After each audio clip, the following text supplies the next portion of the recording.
Hi Kannayya. ఈరోజు మనం ఒక శివభక్తుడి కథ చెప్పుకుందాం, సరేనా? ఒక అడవిలో తిన్నడు అనే వేటగాడు ఉండేవాడు. ఆయన అసలు గుడికే వెళ్ళేవాడు కాదు. దేవుడిపైన నమ్మకం ఉండేది కాదు. తిన్నడు రోజు వాళ్ళ ఫ్రెండ్స్తో కలిసి వేటకు వెళ్ళేవాడు. వాళ్ళ ఫ్రెండ్స్కి శివుడు అంటే చాలా ఇష్టం ఉండేది. వాళ్ళు రోజు వేటకు వెళ్ళే ముందు శివుడి గుడికి వెళ్ళి మొక్కి వేటకు వెళ్ళేవారు. కానీ తిన్నడు మాత్రం అసలు గుడి లోపలికే వెళ్ళేవాడు కాదు. ఒకరోజు తిన్నడు వాళ్ళ ఫ్రెండ్స్తో వేటకు వెళ్ళి మధ్యలో అన్నం తినడానికని చెప్పి ఒక దగ్గర ఆగుతారు. అక్కడే ఒక శివుడి గుడి ఉంటుంది. సడన్గా తిన్నడికి గుడికి వెళ్ళాలి అనిపిస్తుంది. వాళ్ళ ఫ్రెండ్స్తో చెప్తాడు, నేను ఆ గుడికి వెళ్ళి శివుడికి తినిపిస్తాను. ఒకవేళ శివుడు తిన్నట్టయితే ఇప్పటి నుండి నేను కూడా మీతో పాటు రోజు గుడికి వెళ్తాను అని చెప్పి వేటలో తెచ్చుకున్న మాంసం శివుడికి నైవేద్యంగా పెడతాడు. నైవేద్యం పెట్టి పిలుస్తాడు. చాలాసేపటి తర్వాత ఆ శివలింగం నుండి 2 చేతులు వచ్చి ఆ నైవేద్యం తీసేసుకుంటాడు శివుడు. తిన్నడు చాలా హ్యాపీగా ఫీల్ అయ్యి ఆ రోజు నుండి రోజు గుడికి వెళ్ళడం స్టార్ట్ చేస్తాడు.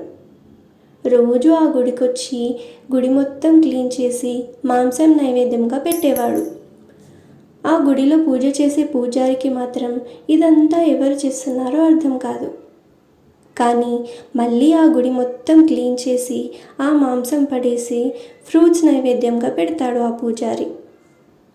ఒకరోజు శివుడు వాళ్ళిద్దరి భక్తిని టెస్ట్ చేద్దామనుకుంటాడు. పూజారి పూజ చేయడానికి గుడికి రాగానే ఆ శివలింగంకి 2 కళ్ళు వచ్చేస్తాయి. అందులో ఒక కన్ను నుండి బ్లడ్ వస్తూ ఉంటుంది. అది చూసి ఆ పూజారి చాలా భయపడి అక్కడి నుండి వెళ్ళిపోతాడు. ఆ తర్వాత కాసేపటికి తిన్నడొస్తాడు. శివుడి కళ్ళ నుండి అలా రక్తం రావడం చూసి చాలా బాధపడతాడు. ఏం చేయాలో అస్సలు అర్థం కాదు. బయటకు వెళ్ళి చెట్టుకున్న మందు తీసి శివుడి కన్నుకు రాస్తాడు. అయితే ఆ తిన్నడు కన్నుకు చెట్టు మందు పెట్టినా కానీ బ్లడ్ వస్తూనే ఉంటుంది. చాలా ఆలోచిస్తే తిన్నడికి ఒక ఐడియా వస్తుంది. ఏంటంటే తన కన్ను తీసి శివుడికి పెట్టేద్దామనుకుంటాడు. అనుకున్నట్టే తన కన్ను తీసి శివుడికి పెట్టేస్తాడు. అలా పెట్టగానే బ్లడ్ రావడం ఆగిపోతుంది. చాలా హ్యాపీ అవుతాడు తిన్నడు. కాసేపటికి శివుడు ఇంకో కన్ను నుండి కూడా రక్తం రావడం స్టార్ట్ అవుతుంది.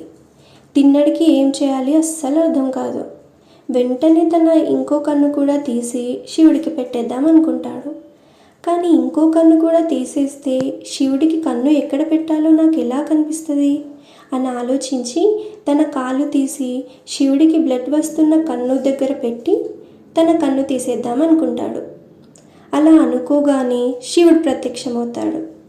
వచ్చి ఇలా చెప్తాడు, నీ భక్తిని టెస్ట్ చేద్దామని నేను ఇలా చేశాను. నీ భక్తి నాకు చాలా నచ్చింది. నీ 2 కళ్ళు నాకు ఇచ్చేసావు కాబట్టి నిన్ను ఇప్పటి నుండి అందరూ కన్నప్ప అని పిలుస్తారు అని చెప్పి తిన్నడికి తిన్నడి 2 కళ్ళు ఇచ్చేసి అక్కడి నుంచి వెళ్ళిపోతాడు శివుడు. తిన్నడు చాలా హ్యాపీ అవుతాడు శివుడు కనిపించినందుకు.